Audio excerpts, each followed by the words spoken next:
Always curious, Professor George Washington Carver committed his life to scholarship, community, and the integration of his Christian faith with higher education. It's in this spirit we welcome you to Carver Classrooms. Video 2. Hi, welcome back. So this is class 2, and in this one we're going to unpack the why of making art. What is it that we're supposed to be doing? I mean, why make art at all? Why invest in art? Is art making for me, for the artist? Is it for others, or is it for God? C.S. Lewis, the writer and theologian, dedicated his creative life to recovering what he called the discarded image. Now, what does that mean? Scholars Philip and Carol Zelsky described it this way, that the discarded image is a universe created, ordered, and shot through with meaning. So I'm going to suggest to you, before we talk about the why of art, that we would all say that good art requires great imagination. I'm going to suggest that good theology requires great imagination. So let's take 3 separate offices of personalities, for lack of a better phrase. Yourself, community and others, and God. Those 3 separate offices of personalities that we engage with on a regular basis. How do we communicate together? How do we commune together? Well, if you look at these 3 circles I've drawn, you might come up with a lot of different ways where 2 parts of those can interact. Maybe between self and others, you can serve each other, acts of service. Maybe between others and God, there's corporate worship or corporate prayer. And maybe between yourself and God, there is prayer, meditation, reading the Word of God. But I do think art provides a way that all 3 aspects, or those offices of personality, can communicate and commune together. In fact, there may be other things that can go in that center bubble besides art. But I do think art and beauty are God's secret elvish. God made a vessel that is able to communicate something to humanity that can be said in no other way. What's the first thing we learn about God in the Bible? The 5th word of Genesis is created. In the beginning, God created. God is a maker. So this is a good news, bad news situation. In my mind, being a maker is not optional when you are a human being. Humans were designed to be makers in the image of their creator. J.R.R. Tolkien, who wrote The Lord of the Rings and The Hobbit, he felt creating was a holy act. In fact, in his 1939 essay on fairy stories, he called the act of creation, as a Christian, sub-creation. We are creating under the mandate of God's original creation. Now, in our last class, I suggested that viewing art as an intersection between mystery and clarity could be a helpful schematic. But I realize those are very big buckets. So now I want to explore 3 expressions or forms of art making to help us flesh this out for us. So art can be seen as one or all of these 3 things: artifact, process, and experience. Now, what are those? Artifacts are things that are actually made, what we usually think of as art: a painting, a sculpture, a print, a drawing. But art can also be a process, that is, a way to make things, a way to think about iteration, often called design thinking. That could be a process. But art is also an experience. The actual act of making is something unique. And even some art doesn't have artifacts at all. It's called installations, and you're meant to walk through them and experience art rather than view a particular object in a certain way. So now, I'm sure there are others, but these 3 are helpful to me. And art has the potential to be this unique gathering space across all 3 of these dimensions. And as we talk about artifact making, I'm going to unpack each of these for a few minutes. I have some advice for those of you who actually want to make art or to try this. The first is, if you're going to work with artifacts, you got to keep a sketchbook. You got to learn to draw. And you got to draw in pen. I always tell people this, and they get very upset for some reason. But the reason why I tell people to draw in pen is that when you have an eraser attached to the thing that you're drawing with, usually you're thinking more about the eraser than the mark itself. So drawing in pen is a way to remind yourself that I'm going to make a mark and I'm going to live with it. Whether it's right or wrong, that's usually not what makes a drawing succeed. In fact, your sketchbook, if you use it correctly, can be kind of a compass that will point you to the right kinds of ideas. In fact, you'll tend to find your visual voice quicker in a sketchbook than you will sitting down and deciding you're going to make a masterpiece. And the second piece of advice is that drawing is really not drawing. I'd like to suggest to you that drawing is actually visualized thinking, and that this is most of what drawing gives us as kind of a superpower.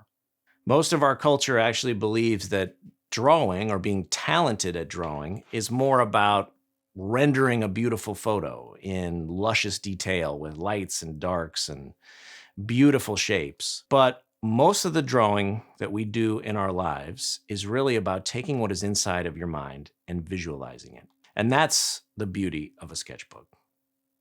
Third, I want to tell you that you have to learn to play.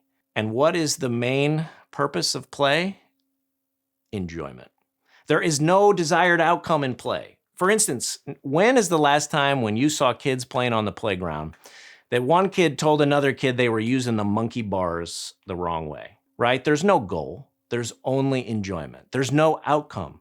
There is only being present with your fellow human beings. This is one of the things that eludes us when we're making art as we get older and older. We want the art to do something, and we're very uncomfortable enjoying the experience.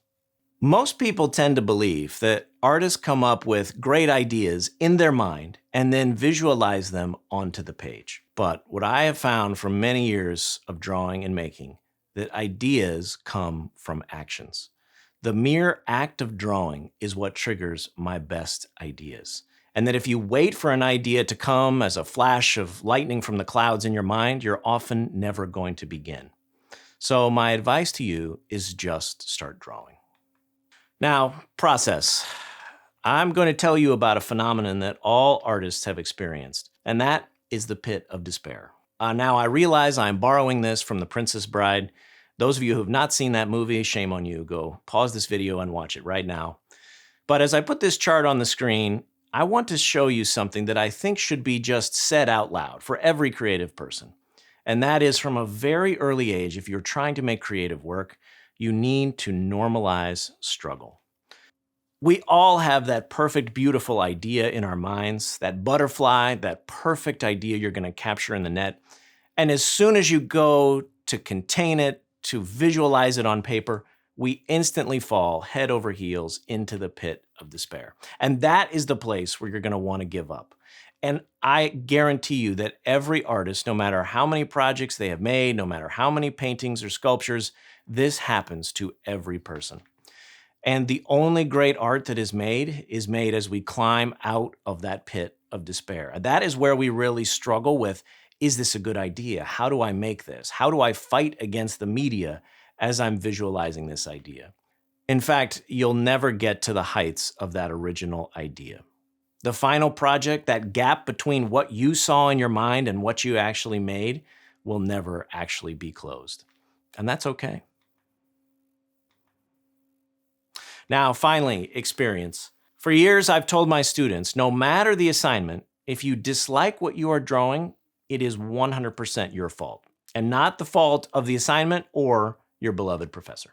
And the reason is, and this is so obvious that it almost escapes notice, is that enjoyment of drawings means better drawings. We make better work when we love what we are making. Now, this is not another way to say follow your passion or, chase your bliss or some kind of pop psychology. But this is really a kind of artistic Christian hedonism. An enjoyment of the act of making is the way we most closely align with the attitudes of our Creator. Think about Psalm 104, verse 31, where God tells us that He rejoices in His own works. Even in the account of Genesis, God made the entire creation, and He looked around, and He did not say, I could have done that better. He said, it's good. And in fact, when I look across my work, the best work, the stuff that I enjoyed the most, is also the stuff that most deeply connects with my own enjoyment of making. The best spreads, the best drawings, they're not because I was performing the best. They were because I was enjoying the act of making. When I do my best work, I'm enjoying making it. In fact, sometimes when I'm stuck, I would say to myself, now, how would I draw this if I was having fun? So, good theology requires great imagination. So these three aspects of art, I think, can help us unlock a reading of God's created universe that just simply cannot be understood without our imagination. C.S. Lewis said that imagination is the organ of meaning. Think about that. Art and art making and all of visual culture, that is how humanity makes meaning. In 1929, J.R.R. Tolkien wrote a poem for his friend C.S. Lewis, who was struggling with his belief in God. I'd like to close with a reading from this poem called Mythopoeia. Man, sub-creator, the refracted light, through whom is splintered from a single white, to many hues and endlessly combine, in living shapes that move from mind to mind. Through all the crannies of the world we filled with elves and goblins, though we dared to build gods and their houses out of dark and light, and sowed the seeds of dragons, it 'twas our right. Used or misused, the right has not decayed. We still make by the law in which we're made. Tolkien was saying we make because we are made in the image of a maker.